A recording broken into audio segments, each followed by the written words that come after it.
Hola, ¿qué tal amigos? Le habla su historiador de historias. Le vengo a contar una historia basada en hechos reales. Si le gusta este video, no olvides darle like y compartirla con tus amigos. Gracias. Esto es Historias que ver y escuchar. Hace mucho tiempo, me dediqué al esoterismo. Practicaba las limpias energéticas, la adivinación y diversas prácticas a las que la gente consideraría como brujería. Confieso que tengo el don de ver y escuchar a los muertos, y es una condición hereditaria en mi familia.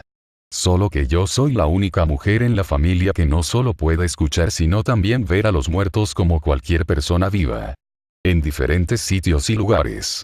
Todo lo anterior me llevó a enfrentar diversas situaciones horribles y cosas bastante serias que me obligaron a retirarme de todo eso, de todas esas prácticas que me ponían en riesgo a mí y a mi familia.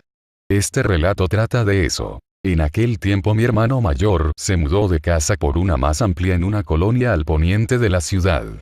La casa la rentaba una tía de su esposa, la cual y luego de tener problemas con los anteriores inquilinos, la puso en renta con reservas.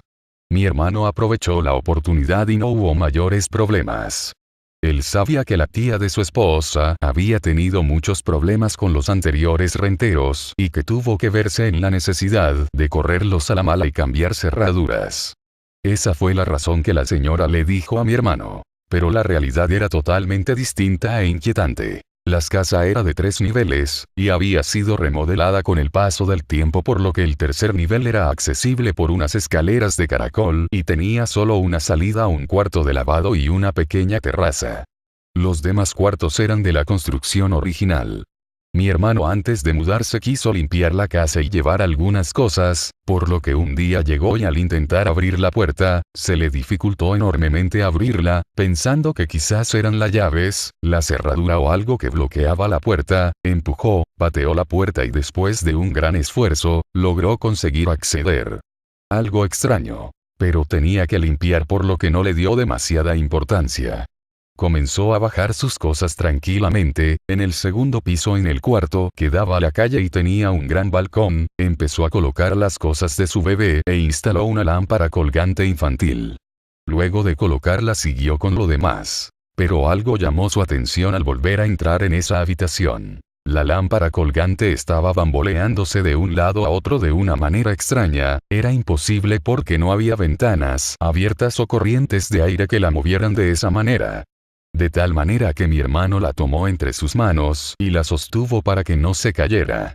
Salió de la habitación por más cosas y al regresar, la lámpara se movía de manera aún más violenta. De nueva cuenta la tomó y evitó que se moviera. Sin tomarle mucha importancia, se dirigió al tercer piso y se percató que era una habitación amplia que tenía una salida a una pequeña terraza, donde había un cuarto de lavado, y notó que había apiladas varias cosas que supuso serían de los anteriores inquilinos.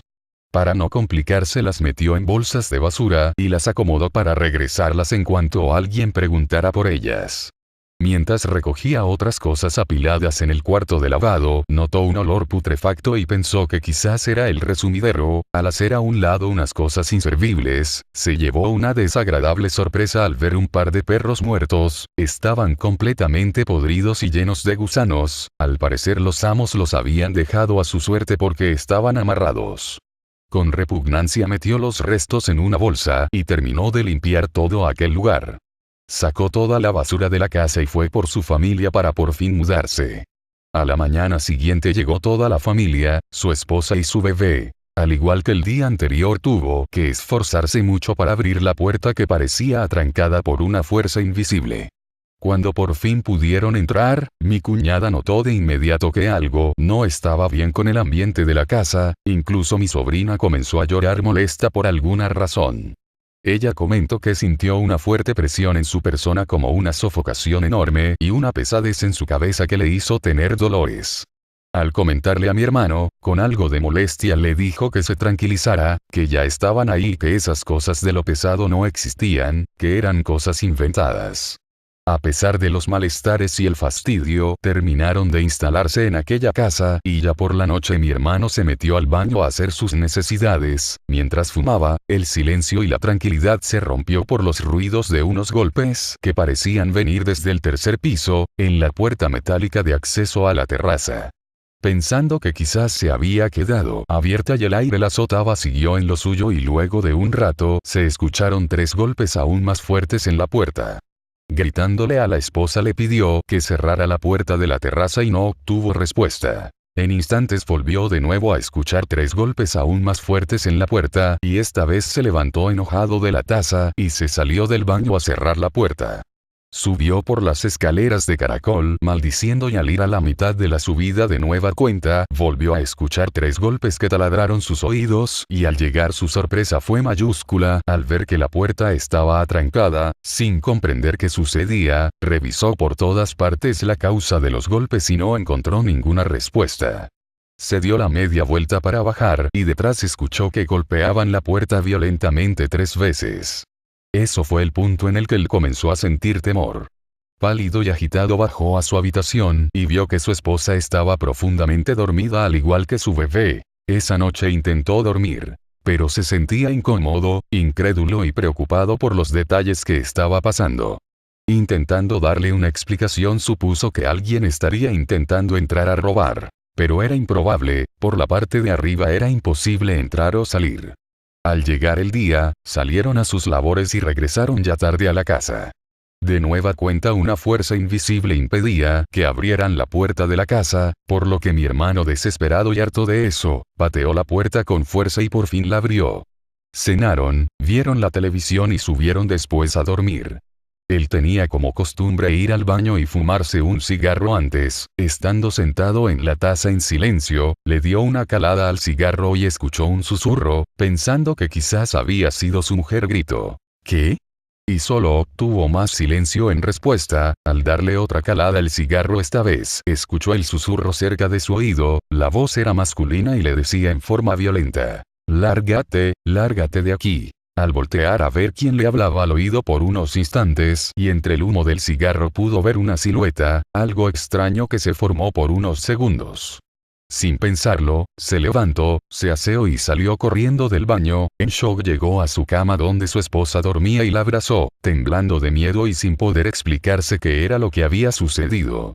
Al sentir la tensión y el miedo de su esposo, vio con preocupación el rostro pálido y alterado de mi hermano y al preguntarle el motivo, entre palabras entrecortadas y temblando le contó el evento sufrido. Ella comenzó a preocuparse y fue por el bebé y los 3 intentaron dormir juntos. A la mañana siguiente me llamaron y me pidieron que fuera a la casa para hacer oración y regar agua bendita y no me dijeron la razón, así que me dispuse a ir por la tarde, algo extraño para mí, porque mi hermano siempre fue incrédulo y renuente a hacer cualquier práctica de brujería como él le llamaba. Con algo de preocupación, mi mamá y yo convenimos a ir a la casa de mi hermano para orar y hacer alguna liberación con riegos y sahumerios. Invité a un amigo que hace oraciones de sanación a los enfermos y liberaciones para que no auxiliara a mi mamá y a mí, con la limpieza de la casa. Al llegar mi hermano nos vio con extrañeza y muy desconcertado. Veía en su rostro la incredulidad mezclada con miedo y algo de desasosiego. Me preguntaba mientras preparábamos algunas cosas, si eran los espíritus chocarreros en tono de burla y de manera nerviosa. A lo que no respondí y le pedí que saliera de la casa. Me dispuse a comenzar con los riegos y oraciones de protección. Hasta ese momento no había sentido nada al entrar, fue al momento que encendí un cirio bendito que una sensación de melancolía y tristeza me invadió de una manera tal que sentí unas inmensas ganas de llorar. Sentí además miedo, angustia y enojo. Pude sentir esa sensación de manera clara en mi interior. En ese momento en mi mente escuchó susurros y luego frases claras de un hombre que me decía que nos retiráramos de ahí y que me llevara a ese cabrón de la casa, refiriéndose a mi hermano. Pregunté en voz alta qué estaba pasando y solo decía repetidamente que si no se iba, lo iba a matar. Entonces hicimos un ritual en el cual se hace un círculo de alcohol y se coloca una vela en medio. Encendimos la vela y el círculo, las flamas azuladas empezaron a levantarse de una manera inusual, algo que jamás había visto hasta ese momento. Comenzamos a orar mi compañero y yo, mientras mi mamá nos observaba con algo de impresión y miedo. Luego de orar y que las flamas se consumieran, nos dimos cuenta que mi mamá estaba rígida y con la mirada fija en nosotros. Sus ojos estaban completamente abiertos y tenía una mano tapando su boca y en la otra apretaba una Biblia que llevábamos para apoyarnos con las oraciones. Al verla sentí un profundo miedo que me recorrió todo el cuerpo. Mi amigo enseguida me frenó y me dijo que algo se había metido en ella y para descartar que no hubiera sido algo maligno le exigimos la Biblia. Ella estaba inmóvil, sin parpadear y nos miraba fijamente. En el nombre de Jesucristo le pedimos que nos diera el libro y ella no se movía, estaba petrificada. Mi amigo me tranquilizó diciéndome que no era una posesión demoníaca, ya que de ser así, nos hubiera aventado la Biblia. Pero la imagen de mi mamá tapándose la boca y esos ojos, eran inquietantes. Mi amigo entonces se echó agua bendita en las manos y la tomó por la frente haciendo unas oraciones en lenguas, en las cuales era entendido para afrontar esos casos en que los espíritus se introducían en el cuerpo de las personas y tomaban control. En instantes y luego de pronunciar unas palabras raras, mi mamá se quitó la mano de la boca y comenzó a vomitar violentamente. Luego de devolverse sentó en el piso alterada y se quedó callada sin decir nada. La presencia que habitaba en la casa seguía ahí, intuía que eso era lo que se había metido en mi mamá y pregunté por qué no quería a mi hermano en la casa y no obtuve respuesta. Después de un rato que mi mamá recuperó el aliento, se sentó en una silla y comenzó a hablar. Nos dijo que lo que estaba en la casa era un joven, que durante el tiempo que vivió en la casa, estuvo trabajando para un grupo delincuencial, que cuando la ola de violencia azotó la ciudad y provocó una guerra por la plaza, miembros de un grupo rival entraron a su casa con intención de matarlo y lo habían asesinado en el tercer piso a golpes y se lo llevaron para cortarlo en pedazos, que si no se iba mi hermano de ahí, él lo iba a matar. Subimos entonces mi amigo y yo al tercer piso a hacer riegos y oraciones y luego de entrar en el cuarto sentí escalofríos al ver al joven muerto hincado viendo a la pared, su aspecto era normal, no tenía heridas o mal aspecto. Al comenzar las oraciones aquel espíritu me habló y me dijo que no quería dañar a mi hermano, solo quería que se fuera de ahí como fuera, porque los sicarios regresarían a la casa, si lo encontraban ahí lo matarían a él y a su familia. Ya que aún buscaban a su familia para exterminarla, ya que a los pocos días de matarlo, levantaron a su hermana y a su tío en la casa y de igual manera los mataron y los desaparecieron. De alguna manera la presencia de su hermana también estaba ahí con él y aceptó la luz. Pero el joven no quería retirarse hasta que mi hermano saliera de la casa. Hicimos entonces un acuerdo para que él alcanzara la luz, mi hermano tenía que salirse y él se iría en un plazo de 3 días, luego su presencia se perdió en las sombras de la casa. Al revisar los restos de cera de la veladora que encendimos, mi amigo me dijo algo que me desconcertó. Y fue que al joven ya muerto le habían mutilado los testículos y que eso fue lo último que le cortaron. Sin comentar nada más, le llamamos a mi hermano y le platicamos todo lo que habíamos visto y escuchado. El incrédulo y sin poder asimilar los hechos, se sentó y escuchó detenidamente las advertencias, con temor aceptó irse de la casa sin decirle a su esposa.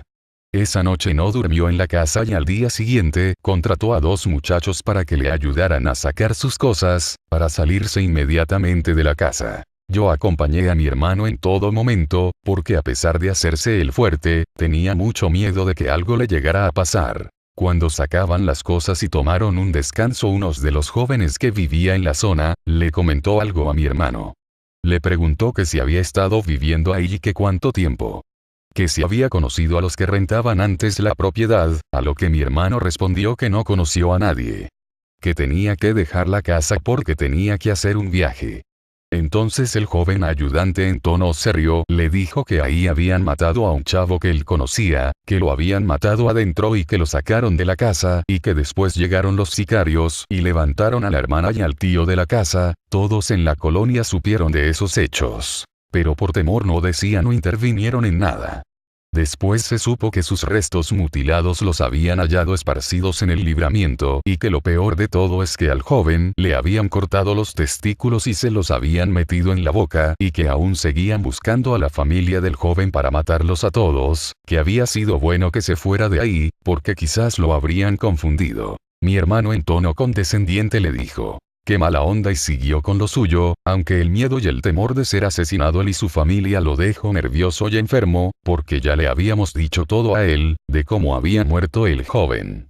Al sacar los últimos muebles, oré unas últimas oraciones y encendí una veladora, deseando que el alma del joven encontrara la luz y la paz. Días después y por dichos de la tía de la esposa de mi hermano, dueña de la casa, nos enteramos que habían allanado la casa y la habían balaceado, pintarrajearon las paredes con advertencias. Pensando en todo lo que ocurrió dentro de la casa, respiré un poco tranquila de que mi hermano no estuviera en ese momento en la casa, de lo contrario hubiéramos lamentado una tragedia. Agradecí al alma del joven y pedí por el perdón de su alma. Por haber salvado a mi hermano y su familia. La casa posteriormente se vendió para no tener más problemas. Hasta ahora no sé si el joven se fue o sigue penando en esa casa, es algo que jamás sabré. Esta historia es real y todos estos eventos sucedieron. De su opinión, ¿de qué piensa usted que pasaría si el arma ambulante del chico no estuviera ahí? ¿Qué hubiera pasado con el hombre que se mudó y sus familias? Si le gusta este video, no olvides darle like y compartirla con tus amigos. Gracias. Si quieres puedes dejar en la caja de comentario tu historia y con mucho gusto la redactaré. Gracias y suscríbete, hasta la próxima.